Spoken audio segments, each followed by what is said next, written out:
శ్రీరాముని విజయానికి, రాజ్యాభిషేకానికి పవనుడే ఆధారం.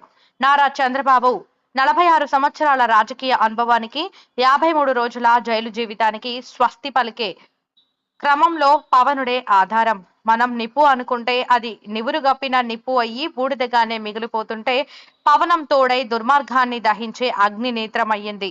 గతం ప్రతి క్షణం గుర్తుండాలి. ఏదో 4 భజన పాటలు పాడి పైరవీలు చేసి పదవులు సంపాదించుకునే వ్యక్తిత్వం కాదు. కుల ప్రేమతో కౌగిలించుకునే తేనె కత్తులం కాదు.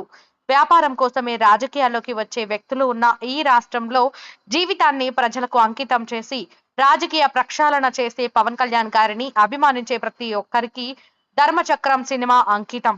చరిత్రని ఎవరో ఒక్కరే రాస్తారు. అభిమాన ఆంధ్ర జాతి లిఖించిన చరిత్ర పవన్ కళ్యాణ్. పవన్ దేశభక్తి, చంద్రన్న రాజకీయ యుక్తి, నిజాయితీగా